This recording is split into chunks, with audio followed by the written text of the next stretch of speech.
Yeah, the environment is like politics. Nobody knows much, but everyone has a strong opinion. That's partly why James Trefil and Robert Hazen wrote Science Matters, a guide to scientific literacy. James, it's Commander Rick. How much science do we have to know to understand something like the greenhouse effect?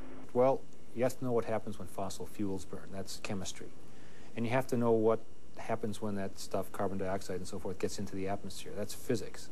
And then you have to know what happens to the heat balance of the Earth with that stuff in the atmosphere. Well, that's geology, the earth sciences. And then you have to know how that affects living systems. That's biology.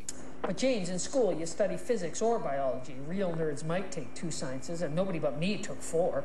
I think a lot of people who are in the ecology movement tend to take a very simplistic view of nature. They think it's really like, you know, Walt Disney movies and Bambi. Nature isn't good, nature isn't bad, nature just is.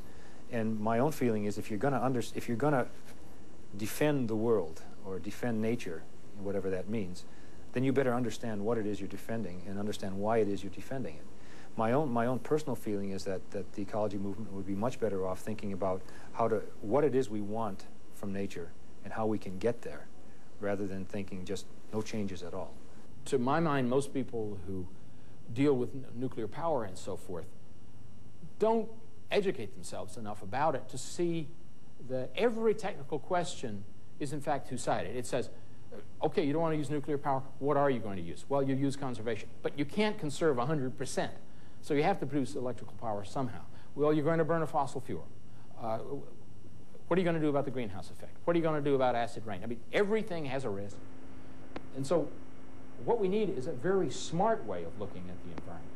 Not simply a blanket no to everything, but a very, very serious look at what we actually mean by the environment. Remember, nature is always tearing things down as well as building them up. There is no pristine, perfect nature out there that we despoil, because nature is always rearranging itself anyway.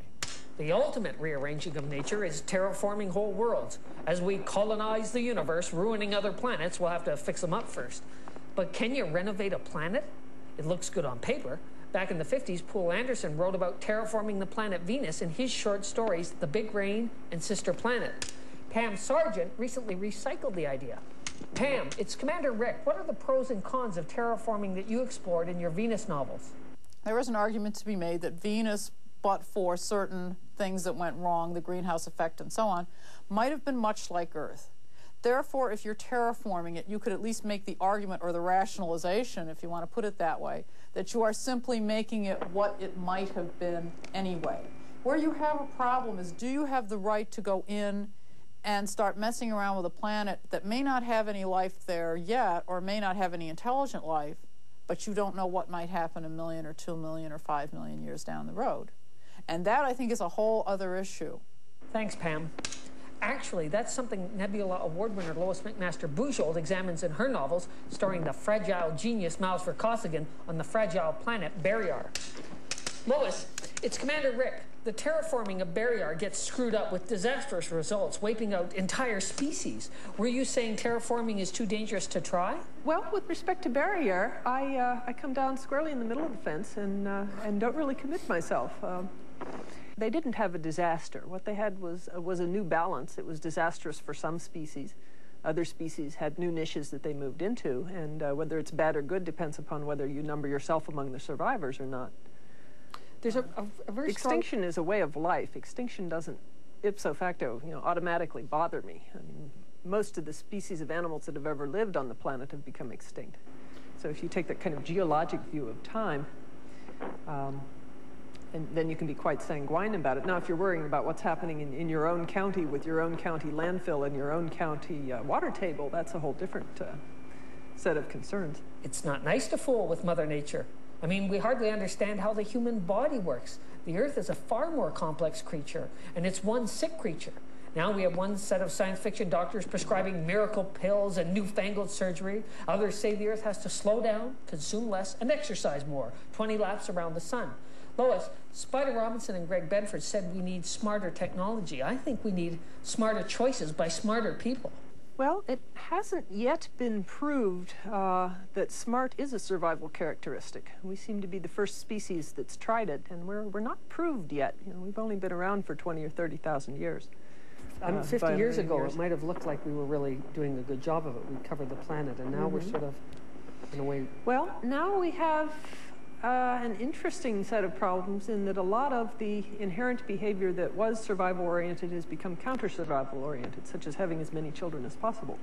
That is now a counter-survival behavior rather than a survival behavior. So can our intelligence check our instincts according to the, to the new setup that we've created for ourselves as we have altered our environment? The question that people haven't really grasped is that, with this sort of slide towards the edge, we're amongst those things that are sliding towards this edge. It is eminently possible that the human species will go extinct.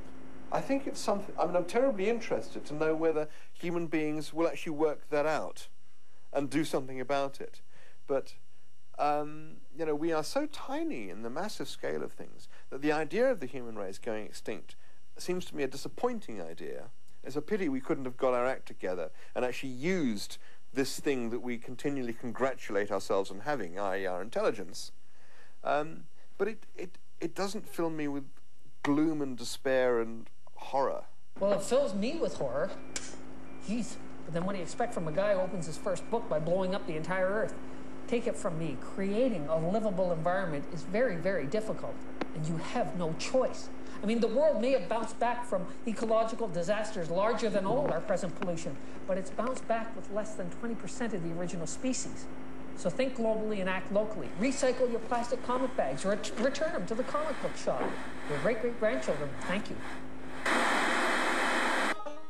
Next week on Second Nature, should we be teaching the story of the Garden of Eden in our classrooms? Some educators feel a little sex might wake the kids up.